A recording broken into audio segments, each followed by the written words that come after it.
How's it going, everyone? College Lefty, and in this video I'm going to be explaining how to prepare for the very first roster update in MLB The Show 21. I'm also going to be explaining a little bit of a stub trick or something that I've done in the past in order to make stubs with the roster update. So let's go ahead and get right into it.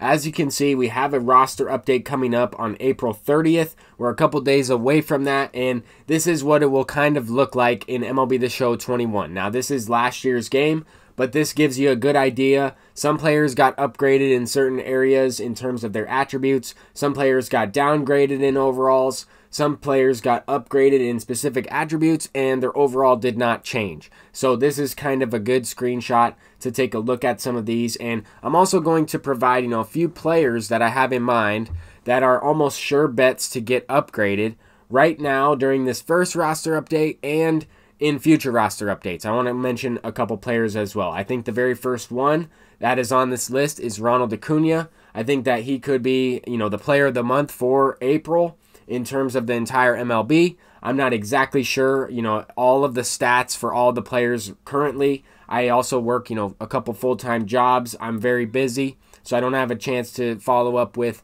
all of the statistics in the MLB. But I think Acuna and Buxton are sure bets for potential player of the month candidates. I think Buxton, his price alone on the market represents that.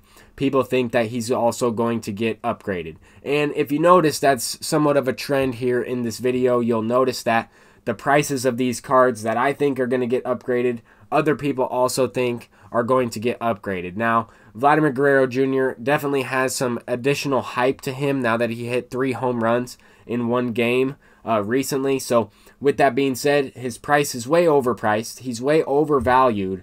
And traditionally, I like to sell my players off of the hype. For example, if I owned extra Corbin Burns, which I think I might own a few of them, I will go ahead and sell them for about 4,000 stubs. If you think about it, sure, he could get upgraded to a gold. I think he has a potential to get upgraded even higher than that, maybe to an 85 at the most.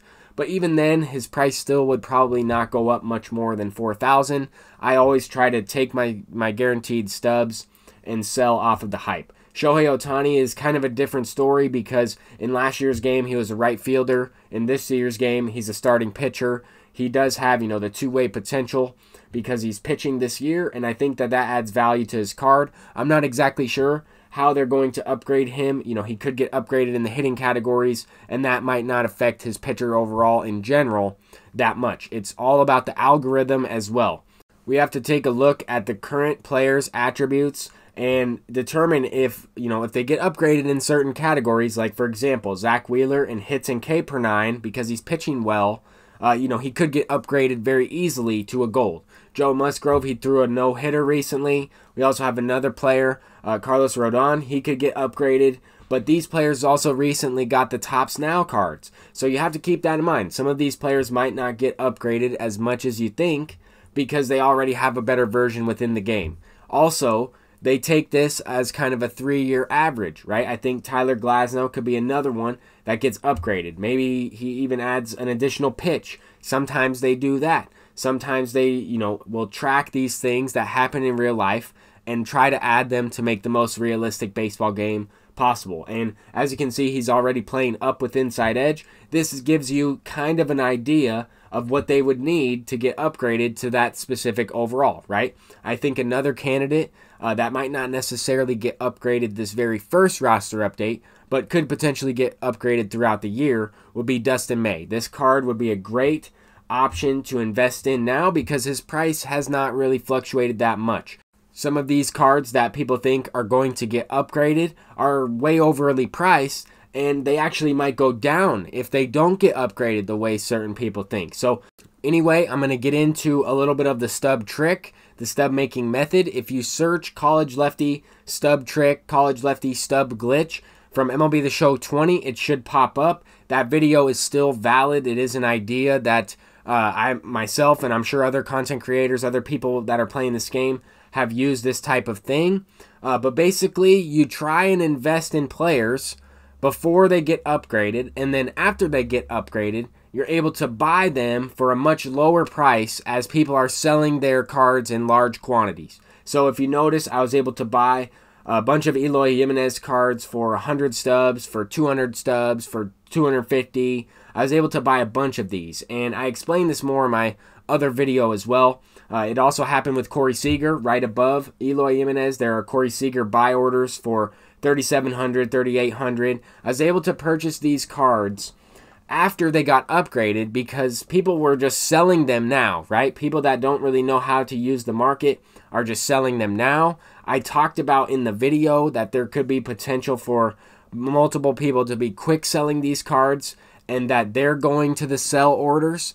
But I don't really think that's the case. I'm not even exactly sure how the stub trick works in terms of how I was able to actually buy these cards. I know that I bought them for this price and they were upgraded, but I'm not exactly sure where the cards came from. But this is a stub trick, stub making method that I've used, right? Once I bought these cards for 100 or 250, I just quick sold them for 1,000 and then made 900 stub profit, 750 profit right away without waiting. I did the same thing with Corey Seager, right? Buying them for 3,900. That card was a diamond when I bought him for 3,900. I don't know how. Someone might have just hit the sell now button on accident. I don't know, but I quick sold them for 5,000 and made some stubs. So here I wanted to kind of take you through an example of that, right? At the time that I was making this video in MLB The Show 20, I had 1.4 million stubs. I had completed like pretty much everything within the game. I was really grinding. I completed all the team affinities and everything in the game last year, but take a look at these sell orders are actually going down a little bit, right? There are 35 orders up for Will Myers at 503 stubs, and in the next screenshot, I think there'll be 33 left. So I know that this might have been a little bit later on in the game cycle. I don't necessarily know if this type of stub trick will work for this very first roster update, but it is something to keep in mind that this somehow actually happens, and I figured this out through looking at the market, right? Opening packs, pulling gold cards, seeing that their sell now is up for 500. I'm like, how's that possible, right? Because if you put up an order right now for this Jake Cronenworth in MLB The Show 20, the minimum order that you can put up is 1,000. So that's how this thing was happening, and that's how I noticed it. But at the same time, right, because MLB The Show 21 is so fresh and the market is rapidly moving all the time, these sell orders might not go down that drastically, but there are also a lot more people playing the game that don't necessarily know about the market and how it works and how to use some of these tricks and how to put up buy orders and sell orders and things like that, right? You kind of have to navigate through and use the auction house, use the community market to your advantage, and use those tricks to make a lot of stubs. Now, when I'm trying to get on the game, trying to take screen captures and trying to provide some content for you guys, I keep getting this unhandled server exception, and I know that's happening. It's kind of hit or miss what's going on with the servers, but I'm going to keep trying. I'm going to try and get some gameplay up for you all tomorrow. I'm College Lefty, and I'll see you in the next one. Peace out.